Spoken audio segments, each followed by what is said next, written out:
Hi అండి. ఈరోజు మరో కొత్త విషయంతో మీ ముందుకొచ్చేసాను. అదేంటో వినేద్దామా?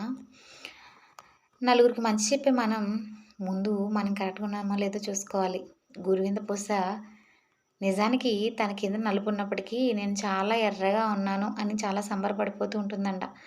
అలాగే ఈ నేటి కాలంలో మనుషులు కూడా అలానే ఉన్నారండి. వారి వారి యొక్క తప్పులు వారు వెనక పెట్టుకొని ఎదుటివారిని నిందిస్తూ ఉన్నారు. బైబిల్‌లో ఒక మాట ఉంటుంది. "నీ కంటిలో దూలం ఉంటుండగా ఎదుటివారి కంటిలో నలుసును నువ్వెలా చూడగలవు?" అంతే కదండీ! మనలో పెద్ద పెద్ద తప్పులు పెట్టుకొని ఎదుటివారిలో చిన్న చిన్న తప్పుల్ని మనం వేలెత్తి చూపించడం కరెక్టేనంటారా? మరి ఒక మాట "ఎదుటివానికి బోధించు నీవు, నీకు నీవు బోధించుకొనవా" అని ఉంటుంది.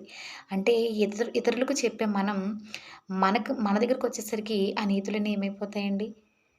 ఒక విషయం చెప్పనా? మొదట ఇంట గెలిచి తర్వాత రచ్చ గెలవమని పెద్దలు చెప్పారు. మొదట మన ఇంట్లో ఉన్నటువంటి వారిని, వారి హృదయాలను గెలవాలి. వారితో మాట్లాడేటువంటి విధానం గానీ, వారితో ఉండేటటువంటి ఆ యొక్క బంధం కానీ కరెక్ట్‌గా ఉండాలి. ఆ తర్వాత నువ్వు బయట వాళ్ళకి ఎన్నైనా చెప్పు. నువ్వు కరెక్ట్‌గా ఉండి ఎదుటి వారికి చెప్తే దానివల్ల మంచి ఫలితం ఉంటుంది. Thank you for watching. Please like, share and subscribe.